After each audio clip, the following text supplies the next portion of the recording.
Hi, come on. Hi. Hey there, it's Natalie Topa, and I'm here in Bali, Indonesia. And I posted a video this morning from a coffee farm that was actually an integrated food forest. But now we're here visiting a couple of waterfalls, and I just wanted to show this vision of what our world would look like if our whole entire world was a giant food forest, which it is.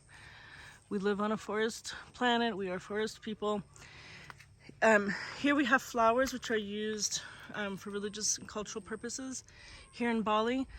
But I am literally surrounded by so many amazing tree crops and just so much variety and diversity.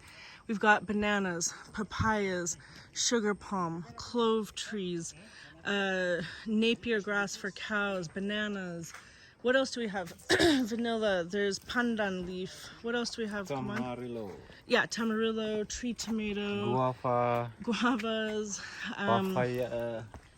I mean, it's just incredible. So in addition to the local native biodiversity, the indigenous tree systems, because don't forget that the soil, besides the parent geologic material, is created through the biological processes of the biomass that is falling and creates the necrosphere, that humectic layer of dead stuff.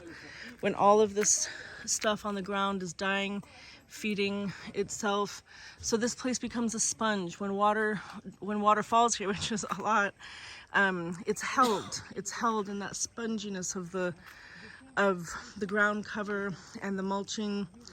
And anyway, it's just beyond inspirational. I mean, everywhere you look is food, caliandras, there's tithonia around as well, although people don't really use it very much. There's coconuts, it's perennial stability, okay? So when we talk about the Garden of Eden, or... You would like to see the goat also? The people just have goats. Oh, there we go, goats. You know, when you're talking about the Garden of Eden or Jannah or whatever your thing is, that is not a monoculture. You know, the Garden of Eden was not a monoculture farm, right? I mean, we know they had apples, right? But the image that's conjured is one of thick, diverse, abundant, plentiful, intensive greenery and perennial stability. Permanent, right? It's evergreen. The Garden of Eden was not harvested and then left as a brown field for 6 months, right?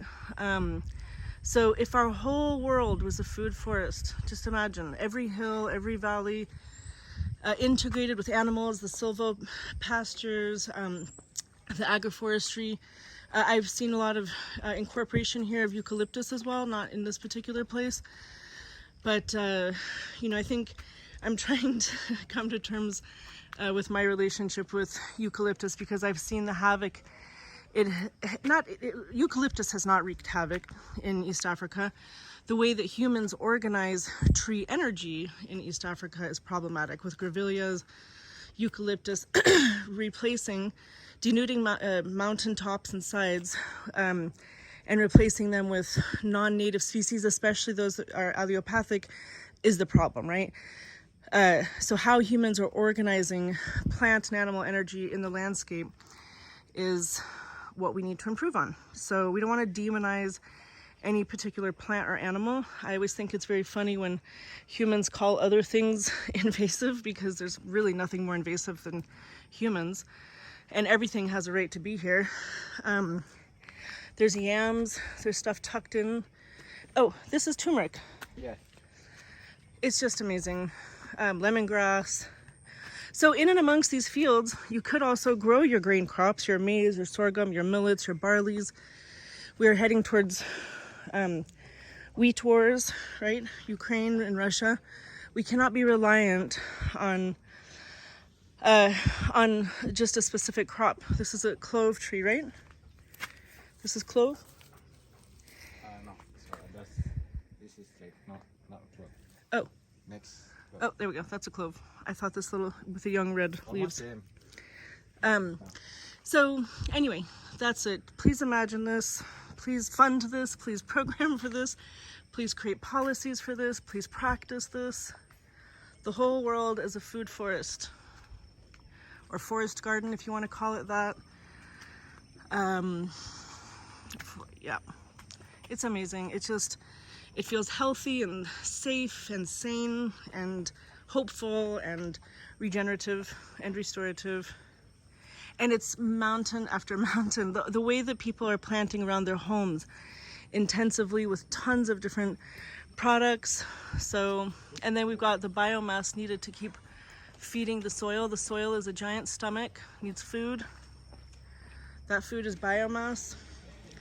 And again, the chemistry of the soil is created through the biology, right? We don't buy the chemistry from multinational corporations that want us to be doing chemical warfare farming, right?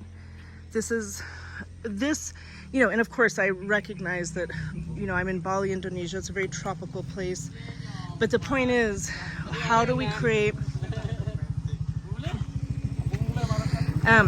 you know, how do we identify the species that are appropriate to the bioregion where we are, and plant them so intensively and cycle their biomass through into the soils, healthy living soils. So, oh, dragon fruit, that was another one we have here. Teaks, look at this papaya. So the whole world is a food forest. Got it, world? Let's get to work. Bye.